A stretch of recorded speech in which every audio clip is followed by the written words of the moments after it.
Hello, I'm Ivan Kiergan with tango.vc, and today I bring you Andy Lapsa, CEO and co-founder of Stoke Space. Stoke is on a mission to make satellite launches 20 times more affordable with 100% reusable rockets designed to fly daily. I love Andy's vision, which is why tango.vc invested in the seed round. And today we discuss why we must go to space, why now is the right time, how government should be involved, how to build hardware quickly, and more. Enjoy. So let's get started on your background. Tell me a little bit about how you got into making rockets. Gosh, I started out in college. I actually went to college thinking I wanted to do civil engineering because in high school I had this architecture interest, and then kind of got further into civil and realized, well, hey, F equals MA is more exciting than F equals 0. And so I like things that moved. I like mechanisms and got into mechanical. I went to Cornell, and at that school, it's a joint department between mechanical and aerospace. And so some of the later year classes are fluid mechanics and combustion and things like that. And I just had a fascination and a love for those things. Went to grad school for turbulence and combustion. And at that time, I graduated in 2009. And at that time, kind of SpaceX and Blue Origin were starting to emerge as, two real interesting companies that hadn't yet done much. So it was a great time. I was kind of choosing between those two, and I had one internship in LA and I hated it. So I went to Blue, and I had great opportunities at Blue and hung out there for a while and then moved on. What was so bad about the internship? I have to ask. The internship itself was great. I did not care for LA, and I was over on the east side, close to the mountains, and just seemed like it was an hour to get to everywhere. I grew up in the Northeast, and I think it rained one time the whole summer, which surprised me that I missed, but I did. And it rained, and it was like the whole city went on lockdown. Oh my gosh, there's rain on the highway, breaking news, and I just it wasn't for me. LA is a bit of a mystery. It's like an abomination and also awesome at the same time in 10 different ways. I did spend a similar summer on the east side while taking classes at UCLA, and shuttling back and forth from east to west side did make me think. I'll say this. I think I understand the idea to have tunnels under everything just to be able to go super fast, actually go highway speeds. That would be nice. Exactly. So you ended up at Blue Origin, and what did you work on there? Well, we did some R&D at the very beginning, and then pretty soon after I started, we started looking at what's now the BE4 engine, and I was really lucky to be tapped as one of the first people on that program, and we were looking at all kinds of things to solve Jeff's big vision, which is now New Glenn. So it was a great opportunity to take something from a totally blank page and bring it all the way up through development. For folks listening, can you describe these programs, just structurally, the size of the rockets and what they're trying to do and all that? Yeah, certainly. From what's public, what's now New Glenn is a very large scale launch vehicle. It has 7 BE4s on the bottom of it. BE4 engine is 550,000 pound thrust. Liquid oxygen, liquid natural gas engine. So that's millions of pounds of thrust. The whole size of the vehicle is, kind of commensurate with an Apollo scale Saturn V stack. And they're looking to do very heavy lift, obviously, to orbit and to the moon. Certainly the recent activity is focused on, lunar landings and things like that.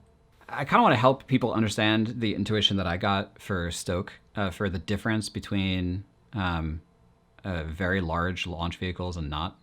So if you could describe, for example, I've heard Elon talk about how you can't have Falcon 9 land back where it launched.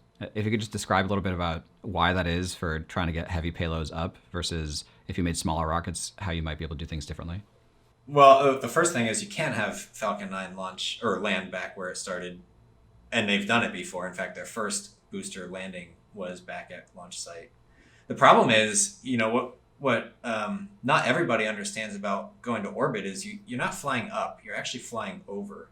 And to reach orbit, you have to reach 20,000 miles an hour going sideways, and so that's a big thing. When you're going to orbit, then you're developing all this speed going downrange, and if you're going to try to return the launch vehicle back to the launch site, you have to stop, turn around, and go all the way back, and then land. So you put all this energy into going forward, and then you have to stop and turn around, and that's very expensive in terms of the payload capacity that you're left with. So that's a big reason why returning to launch site is not a very good economical solution, I guess, for getting things to orbit, because it just comes at a huge payload cost. So you have this new company, Stoke. It'd be great to just introduce what you're trying to do, however much you could divulge. I know a lot of the product is under wraps to keep it secret, so you have to, interview and join in order to figure out how everything works to help the mission. But if you could just describe the mission of the company and broadly what you're working for, that'd be great.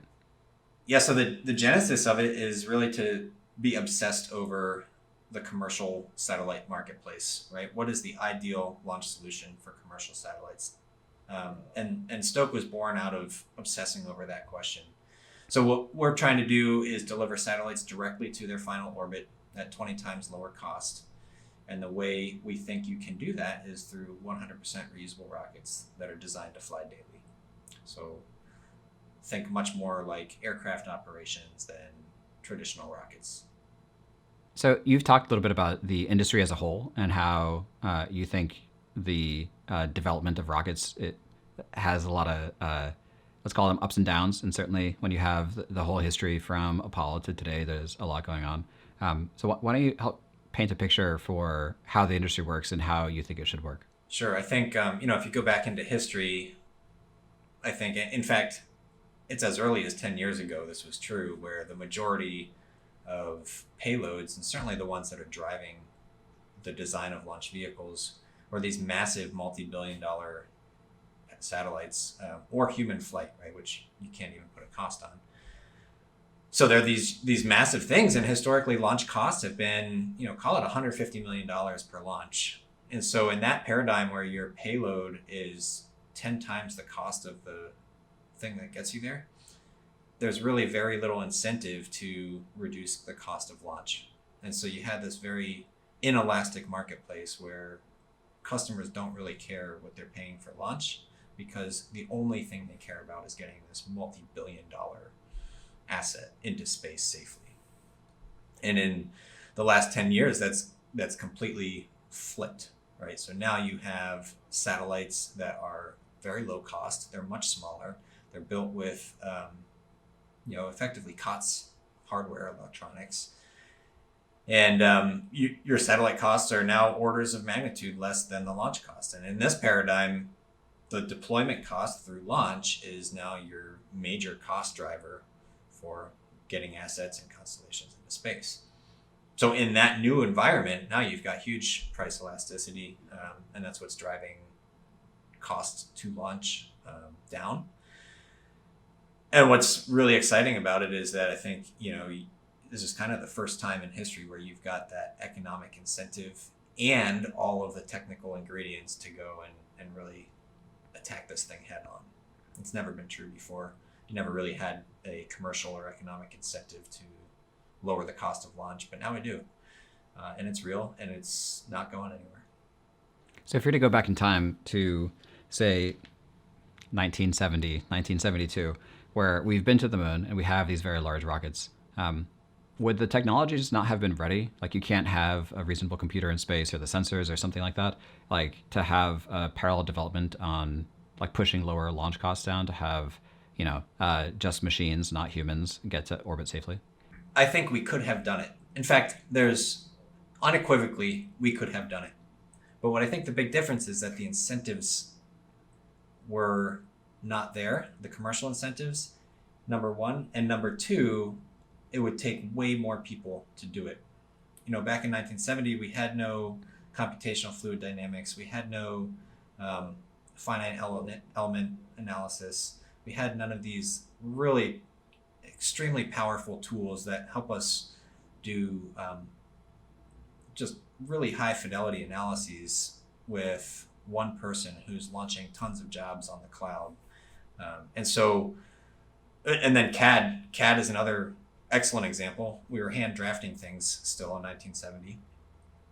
And these are relatively complex machines that are being launched and very high criticality. And so none of those tools were in place. So in order to do these like really big missions, you needed an army of people to do it. And that's cost. That's cost and it's speed. Yes, So I think the whole push in the 60s was just amazing. There's no question about it. But it was decades before its time. Maturation of a market would imply that you can actually have, this kind of engineering cost supported, but then there's a cold start problem where you have, the market that we presume would develop at some point in the future, but then you have to do all the engineering work up front, which means just government funding, and then Congress decides whether or not your company is going to live or die, which is That's right. A really odd incentive. And now that I guess the commercial side is developing and the technology is relatively less expensive, we're starting to see this mature. So what do you think, going forward, the relationship with government should be? Like how should companies that are working in this area consider that funding, especially for a young startup that, is raising dilutive capital from VCs that are now getting a higher appetite for this, but, it is costlier in a way. I think there's still a lot that's very important for government to play a role in. The security of space is utmost importance. I think it's tied to the economic growth in space. Also, you need secure rules to play by if you're going to have a healthy and thriving economy. It's got to be protected from nefarious objectives, right? So if I fast forward, we can talk more about this earlier, but one of our advisors, Steve Quast, kind of crystallized this vision that I loosely had in my head. But he'll say that the 4 pillars of economic growth are all moving to space. Those are communication, transportation, manufacturing, and energy production. You have those 4 pillars of economic growth all happening in space. But if you don't own the high ground, or if you're not securing space so that they can play on equal footing, so that they can play in an equal and open market, then an adversary can turn those things off and shut down your country very quickly. So that's kind of a doomsday scenario, but it's also true of the opportunity that's out there. So government has to be very active in keeping space and the space economy secure. And we have a long way to go to do that.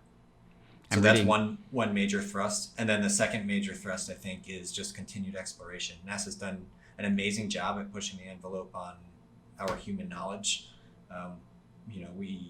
We know as much about the Martian surface and the lunar surface as we do about the Earth's surface, it feels like. And that's great, right? That's laying the groundwork for something in the future. I don't think there's a commercial incentive really to go to Mars at the moment. But someday there will be, and we've got to have the knowledge base to, kind of in our back pocket to lean on and to go and figure out those business cases.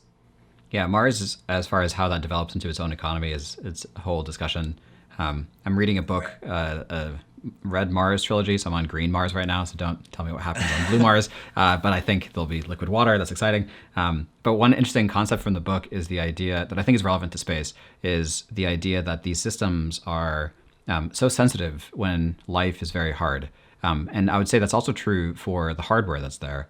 And so thinking about defense applications, or defending the economy that's growing in space specifically, it might be incredibly lopsided. This is one of my conclusions from the book. I'm really worried that like a ground-based laser can take out anything very, very easily, and blocking that would be almost impossible, for example. Or maybe the better you get at launch vehicles, the better you get at like anti-vehicle launches. So there's like this symmetry that goes along with that. So tell me, maybe that's wrong, and or maybe that just means we should like put our pedal to the gas and say we need to develop this stuff as soon as possible because we don't realize how insecure we are. What's your expectation for how this plays out? Or let's call it till 2030, over the next 10 years, just to narrow the predicted window. Well, let me start by saying that I think that developing and commercializing space is unequivocally good for Earth and for our human civilization. And when something's unequivocally good for the broader community, then we're going to figure out a way to build that thing and make it safe. So that's a fundamental belief, number one. Number two, I think that I think you're right. As you develop more capabilities, then you also develop more capabilities to take those things out. And the fundamentals of warfighting, I think, are going to hold, where the upper ground is very important to have. And if you can take out a space asset from the ground, then you can also take out a ground asset from space. And so we'll have to see how it all plays out. What I do know is that it's a very very aggressive area for our national defense and for other there's just a lot of activity. So I wanted to ask in terms of the venture side of this, because I feel like that's another part of the ecosystem, and things seem to be moving in a direction where public companies, or the public markets, are treating harder tech public companies better. And so part of this is the trend towards SPACs, but I think that's an incidental vehicle for take all these companies public. And so it was a Virgin Galactic that just went public, along with a few others that are in the launch business. But that's late stage funding, right? So if you already have very large contracts and hundreds of employees and you have a business, earlier stage, and the very earliest stages, how would you like to see this evolve? Or maybe it's going in a great direction, you just want more of it. Like, how should VCs think about space? The VCs have a very defined kind of investment thesis and time horizon for returns.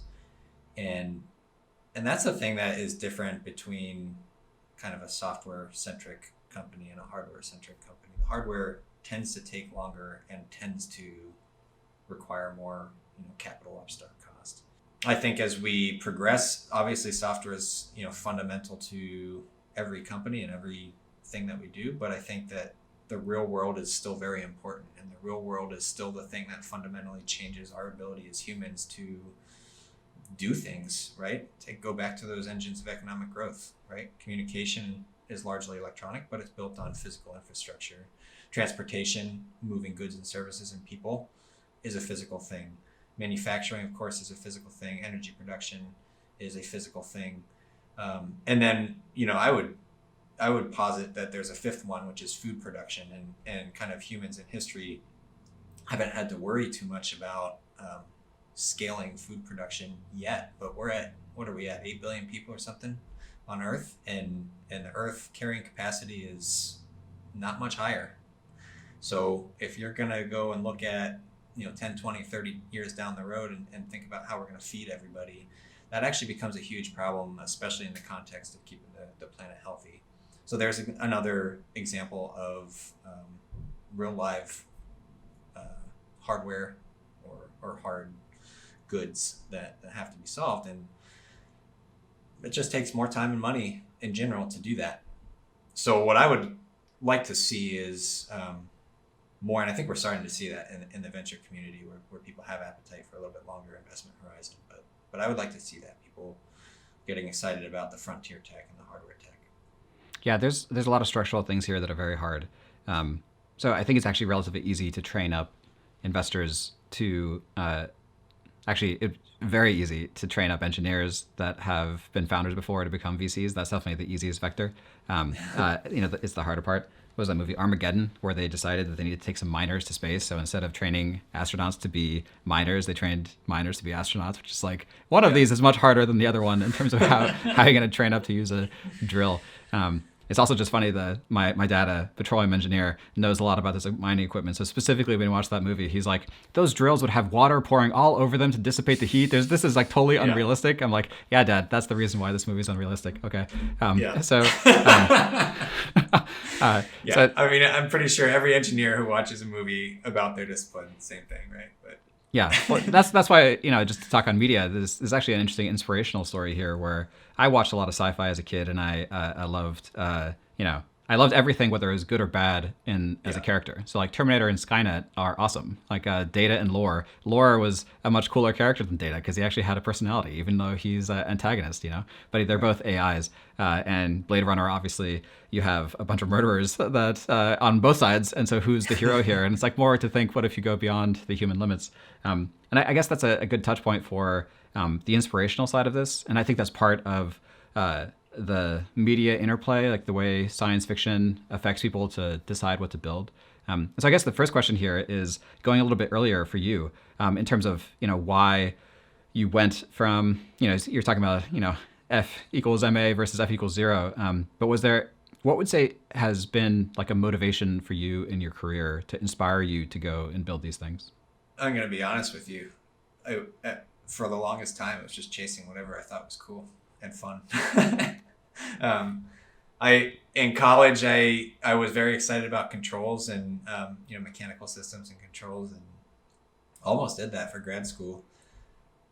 But at the end of the day, I said, what am I going to like really be excited about doing? Get up and go to work every day, and the idea of making really loud fire was appealing to me. So I think.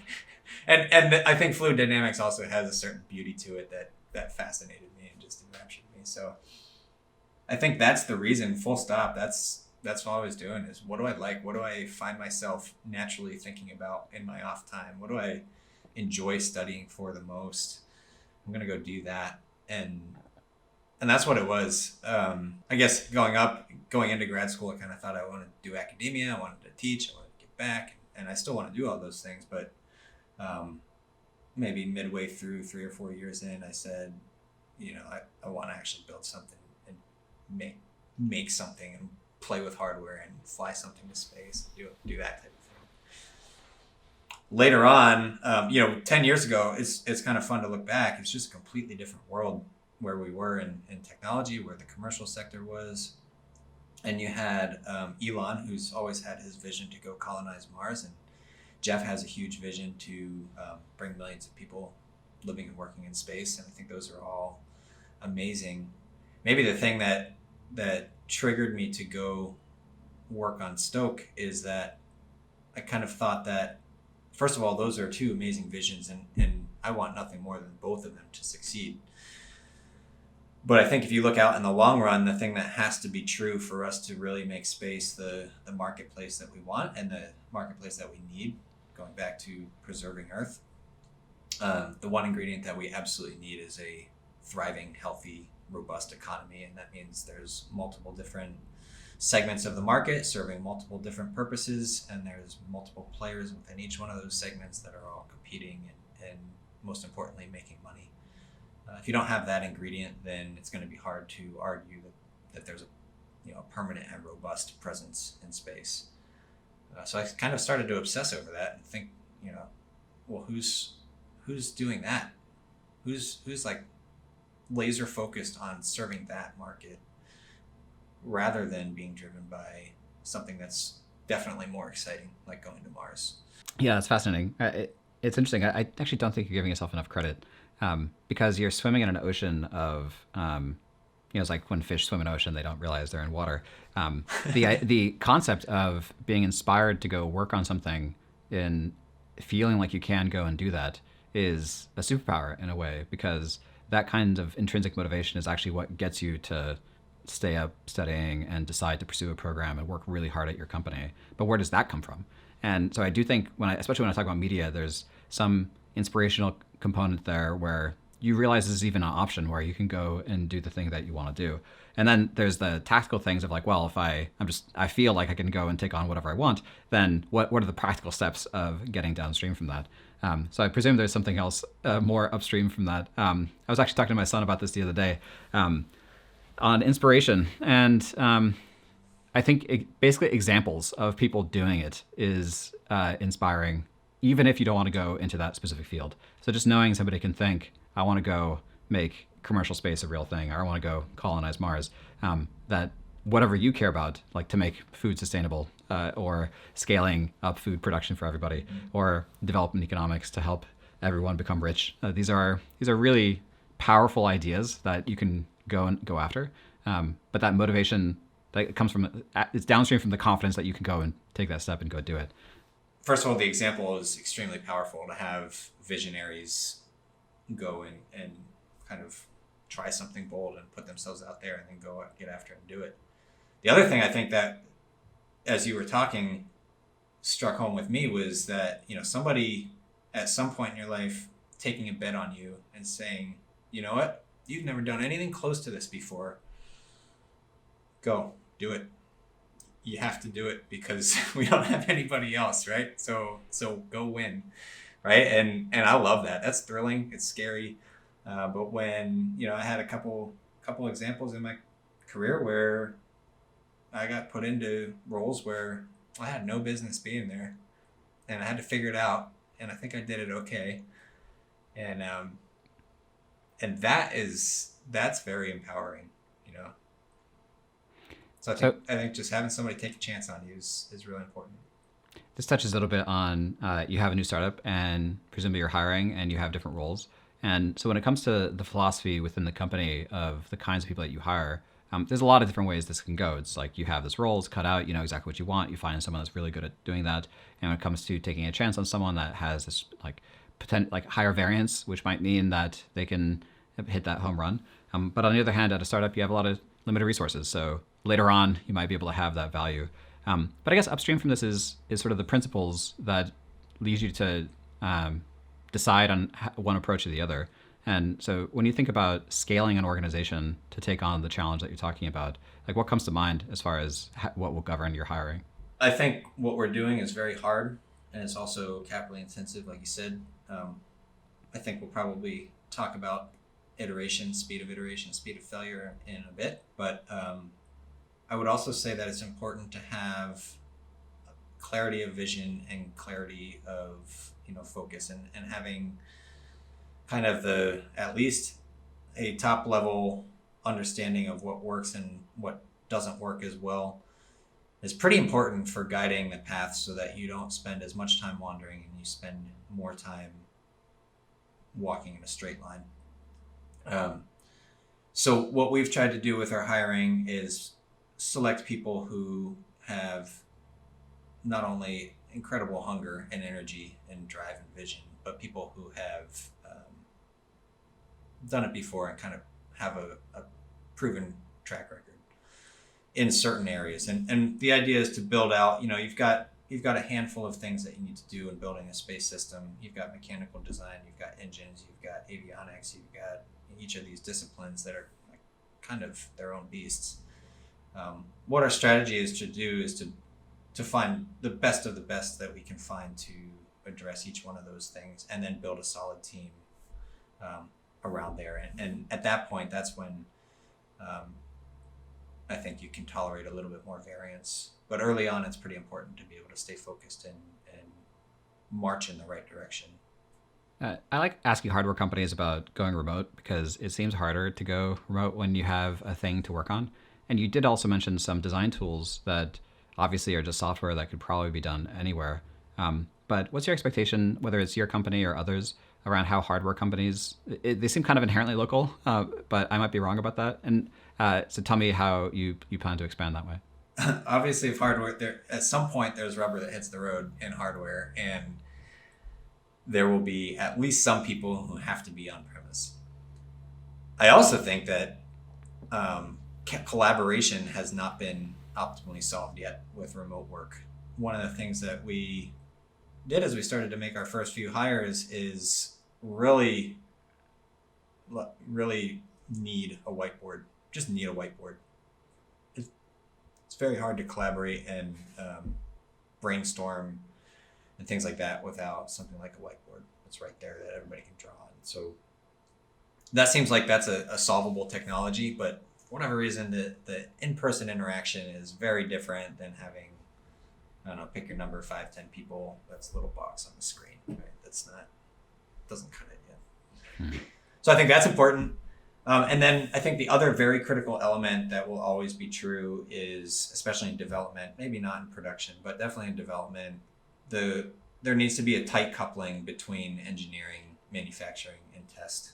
if an engineering produces a drawing or design and is never able to touch and feel and watch the heartache and pain associated with assembling that thing, then you've just broken a very important iteration loop or knowledge loop. And the same thing is true in test, right? How do you operate this thing? How do you install it? How do you tear it down? How do you, what are the implications when you hit the test stand or on flight, etc., right? And if you don't have that loop connected, then it's a challenge.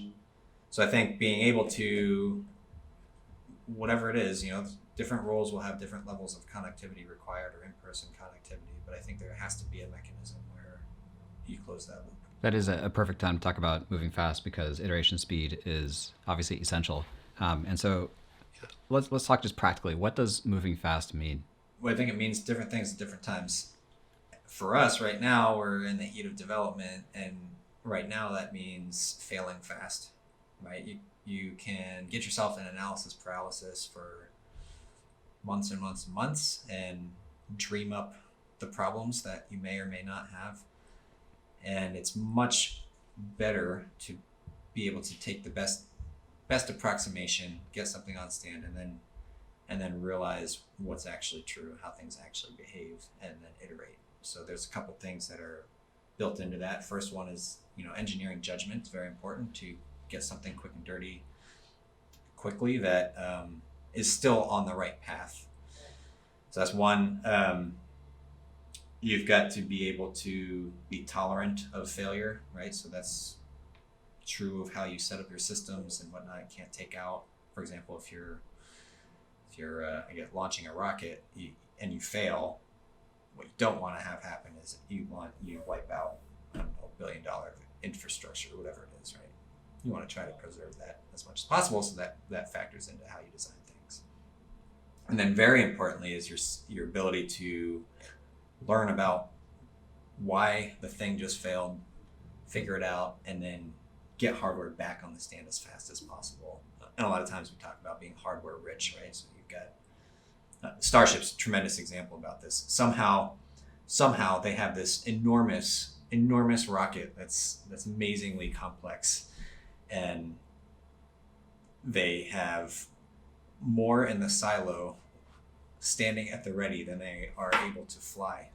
It's just amazing, right? That's hardware rich. So they're able to build those things quickly, and if you can build something quick, then that's inherently less expensive usually. So if you can build it low cost and quickly and iterate on it quickly, then wheel the next one out and go fly again. And that's what they've done. You can easily, they started flying maybe a year ago, or pressure testing year plus ago, I'm not sure exactly. You can easily imagine a scenario where you'd sit and try to study that and run CFD and analysis on that all day, and definitely not be farther than they are right now. So that's the key. And when it comes to practically what that means, when you have an experiment, I'm just curious how you run this internally. So do you have names, there's SN8, SN9, SN10 we're talking about for the Starship designations, and how much of that kind of trapping is important, do you think, to say here's 1, 2, 3, we're going to iterate on them, and then you have a playbook on each one. There's people that are on point to say, here's a time boxed analysis to figure out what went wrong so we can incorporate it into the next one. How do you actually run this? And maybe you have your plans versus the current state. For just the number of people that you have on staff, it might be too small for that to make sense. But how do you practically run this operational, hardware-rich iteration pace? That's the root of the question right there. I think certainly we're very small right now, so there's not a team that's on serial number 4 and another team on serial number 5, and somehow the knowledge has to get passed from one to the next. We don't have that right now. On something that's the scale of Starship or something that big, maybe that is the way you run it. But what I think is at the root of this is being able to assemble and interpret and correlate data from all of your tests from one to the next, and then again tighten that loop between design and test and analysis. That loop has to be tight no matter how you set it up structurally. And so I think For us, the way we're working on engine development right now, and kind of methodically going through I view an engine as having multiple layers of an onion. You can't really adequately solve the outer layers of the onion before you have a good foundation, inner core of the onion. So we're working on that and really focused on the inner core of the onion. And the way we do that is say, okay, here's our methodical development plan, where we are starting with something very simple and we're adding, maybe it's complexity in functions or complexity in manufacturing, whatever it is. We're adding new elements to this thing in each of these increments. And each one along the way, we're able to fold in lessons from the previous one. So we're moving from something that was very quick and dirty to something that is flight traceable for our unique system in a pretty methodical but also quick iteration pathway. So you kind of, I guess, you have the vision for how you're going to move this thing from one test to the next, and then you're folding in lessons all along the way. Using Starship as the public example that everybody knows about, right? If you go back to their early test, it looked like a silo, and the goal was to pressure test the tanks, right? So that was serial number, I'm not going to get it exactly right, serial number 1 or 2 or something like that, right? And there was no nose cone, and there were definitely no fins on the side. They just wanted to fill and press the tanks and get used to that operation, moving that thing around, right? So that's the goal for 1 or 2. And you've got these high level goals about, okay, and then by 3, 4, or 5, now we're going to do short hop and hover. And by 5, 6, and 7, maybe we're going to go a little bit higher. And 8, 9, 10, we're going to do the swan dive maneuver that they're doing. So you have that high level strategy, but you're learning from serial number 1 about how to fill and press the tanks, or how to do weld inspection so things don't explode, or whatever it is, right? And you fold those lessons in as you go. So if somebody wants to get into work at a company like Stoke or somebody else in the space industry, what's the path you recommend? Let's say you have somebody early. Sorry, go from there. Go ahead. Just build, right? I think the fundamentals, education fundamentals, and let's say a good GPA is important. It's very important to have good fundamentals. But the thing that'll set us apart, in interviews that I've had throughout my career, is people who come in and say, look what I've built, and then just like blow me away with that. How in the world did you pull that off in X amount of time? That's what I want to see. And I think that makes the most powerful engineer, because it's closing a loop from analysis of fundamentals to building and testing and using hardware. That is a rare skill. Excellent. Well, that's a great point to stop at. So thank you so much for taking the time. Okay. Ivan, really appreciate it. This is fun. I hope you enjoyed that video. If you did, click like and subscribe down below, and head over to tango.vc to learn more about our seed investing in automation, machine learning, and robotics. Thanks.